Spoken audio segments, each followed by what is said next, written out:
for understanding my problem and cooperating with me.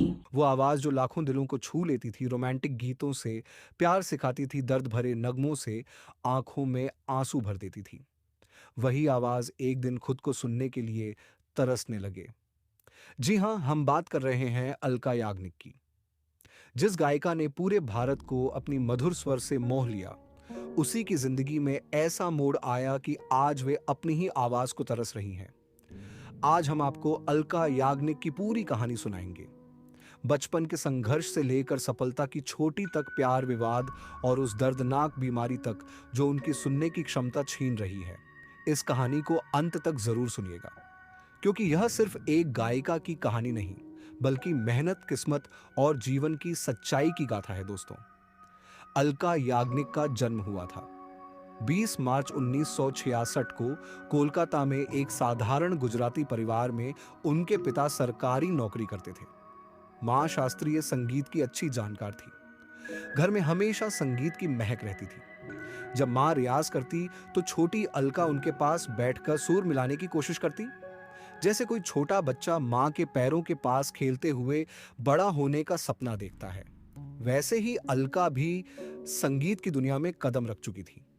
भगवान ने शायद तभी तय कर दिया था कि यह बच्ची एक दिन करोड़ों लोगों के दिलों की धड़कन बनेगी। उनकी उम्र सिर्फ 6 साल की थी जब उन्होंने ऑल इंडिया रेडियो कोलकाता के बच्चों के कार्यक्रम में गाना शुरू कर दिया। इतनी छोटी उम्र में उनकी आवाज सुनकर लोग हैरान रह जाते थे। मां समझ गई कि बेटी में कुछ खास है। अगर सही मार्गदर्शन मिले तो यह बच्ची बड़ी गायिका बन सकती है। पूरा परिवार इस सपने को पूरा करने में जुट गया।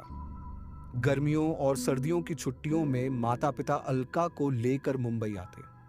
यहाँ बड़े बड़े संगीतकारों और फिल्मी लोगों से मिलने की कोशिश करते।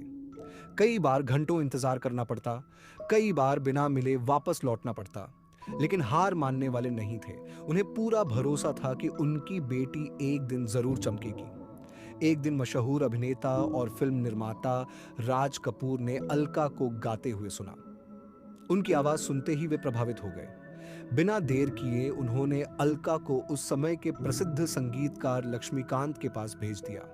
लक्ष्मीकांत ने भी तारीफ की, लेकिन कहा कि अब भी अलका बहुत छोटी है, कुछ साल इंतजार करना बेहतर होगा। परिवार वापस कोलकाता लौट गया, लेकिन मेहनत और तेज हो गई। अलका रोज घंटों रियाज करती, पढ़ाई के साथ संगीत उनकी जिंदगी बन चुका था। वे जानती थी कि बड़ा सपना तो बड़ी मेहनत मांगता है। ठीक वैसे जैसे कोई किसान अच्छी